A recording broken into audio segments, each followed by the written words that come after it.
a hard-fought primary, the campaign only beginning for Ghazala Hashmi, who is now the Democratic nominee for lieutenant governor. The Chesterfield senator beat out 5 other candidates, and now her attention turns to Republican challenger, former radio talk show host John Reid. Chantel Davis live at the state capitol after talking with both candidates. Chantel. Hey, Kurt, it's an exciting time for both candidates. They say they are ready to hit the ground running to give Virginians exactly what they need. Only they have 2 different ideas on what that is.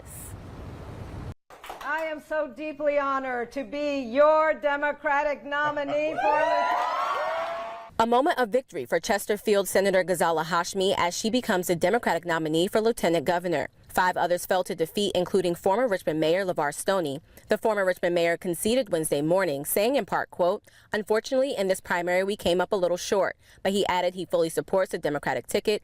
Hashmi's attention now turns to her Republican opponent, John Reid. I think the Democrats chose somebody who really does reflect the kind of radical leftist attitude that is a part of their party today. And I don't think that's where most Virginians are. And for the next 139 days, Hashmi and Reid will have to convince voters why they should be the next lieutenant governor. John Reid says his focus is school choice.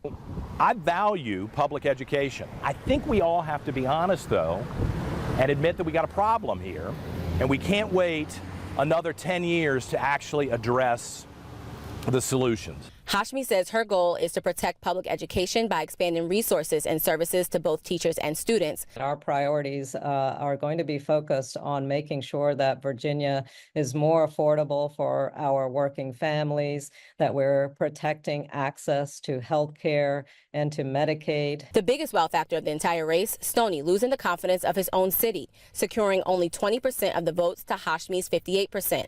Political analyst Larry Sabato weighs in on those results. I think basically it was the water crisis. Many Richmonders have felt that Stoney did not take the proper actions or respond as well, and that he was too quick to shift blame to others. Sabato says no one expected Stoney to lose Richmond as bad as he did, and it may be telling of the future of his political career. And it was a landslide. It's hard to characterize it as anything else, and it's going to stick with Stoney for a long time. Now, Hashmi is expected to join Abigail Spanberger and Jay Jones on a statewide bus tour starting this weekend. Meanwhile, John Reid says he has not heard from his running mates, Winsome Earl Sears or Jason Miyares, but intends to host his own public meetings in the near future. I'm live at the state capitol. Chantel Davis, 12 on your side. Thank you, Chantel.